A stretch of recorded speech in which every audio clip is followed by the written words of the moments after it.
خداوند یسوع مسیح کے نام میں آپ کو سلام۔ آج ہم جس سوال پر غور کریں گے وہ یہ ہے کہ تخلیق کے پہلے دن روشنی کس طرح ہو سکتی ہے جبکہ سورج چوتھے دن تخلیق کیا گیا تھا۔ پہلے دن خدا نے روشنی کو خلق کیا اور چوتھے دن اس نے سورج اور چاند خلق کیے جن کے ذریعے تخلیق شدہ روشنی پہنچانے کا کام ہو سکے۔ پھر اس نے روشنی کو فلکی اجسام یعنی سورج، چاند، ستاروں کے ساتھ جوڑ دیا۔ پیدائش کی کتاب اس کے پہلے باب 3 اور 4 آیت میں لکھا ہے، اور خدا نے کہا کہ روشنی ہو جا، اور روشنی ہو گئی، اور خدا نے دیکھا کہ روشنی اچھی ہے، اور خدا نے روشنی کو تاریکی سے جدا کیا، اور خدا نے روشنی کو تو دن کہا اور تاریکی کو رات، اور شام ہوئی اور صبح ہوئی، صبح پہلا دن ہوا۔ پہلے دن خدا نے وقت، خلا اور مادہ کے بنیادی عناصر تخلیق کیے۔ اس کے بعد خدا نے روشنی خلق کی اور روشنی اور تاریکی کی گردش کو شمسی دنوں کے 24 گھنٹوں کے دن اور رات کے تسلسل میں دائمی طور پر قائم کر دیا۔ اس لیے آیت نمبر 5 میں لکھا ہے، شام ہوئی اور صبح ہوئی۔ اب یہاں پر کوئی اعتراض کر سکتا ہے کہ ابھی تک سورج اور چاند تو تخلیق ہوئے نہیں۔ سنیے، اس سے کوئی فرق نہیں پڑتا، کیونکہ فلکی اجسام کے ساتھ روشنی جڑنے سے پیشتر بھی خدا اپنی مرضی سے روشنی کو جیسے چاہتا کام میں لا سکتا تھا۔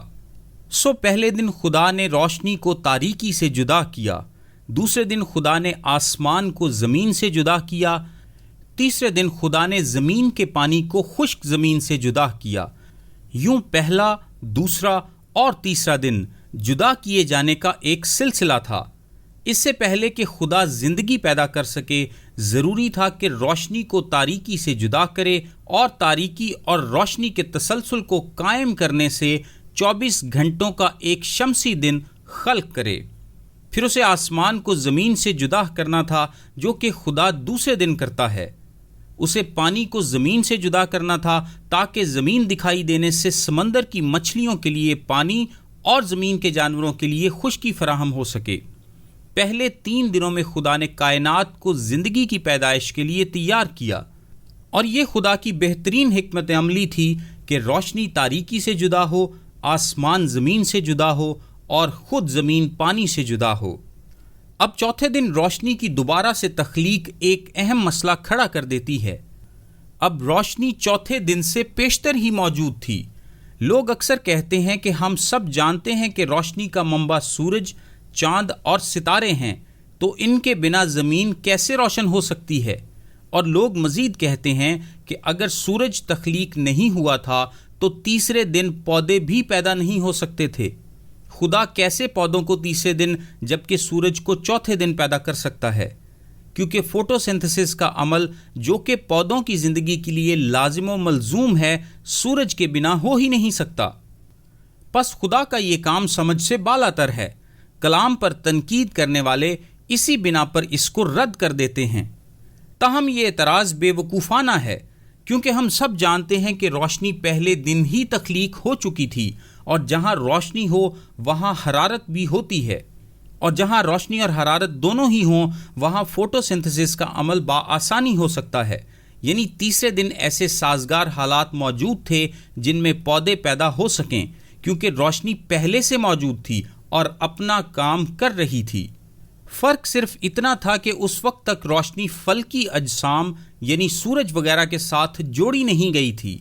یہ بات ہم سب کے لیے واضح ہے اور ہونی چاہیے بھی کہ سورج اور ستارے روشنی کے خالق نہیں ہیں، بلکہ خدا روشنی کا خالق ہے۔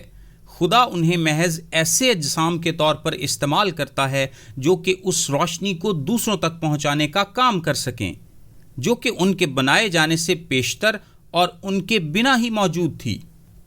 خدا نے اس روشنی کو لیا جسے وہ پہلے ہی دن تخلیق کر چکا تھا، اور اسے ان فلکی اجسام کے ساتھ جوڑ دیا جو کہ چوتھے دن بنائے گئے تھے۔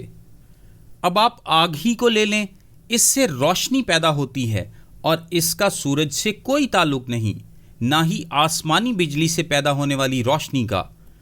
روشنی پہلے دن تخلیق کی گئی اور سورج چوتھے دن، اور سورج اور چاند کی تخلیق کا مقصد نشانوں، زمانوں اور دنوں اور برسوں کا امتیاز بھی تھا۔ یہ روشنی پہلے منتشر تھی اور بعد میں قابل فہم اجسام یعنی سورج چاند ستاروں کے وجود کے ذریعے سے جاری ہونے لگی، جو کہ خدا کے مقصد کے حصول کے لیے محض اس کے تابع دار تھے۔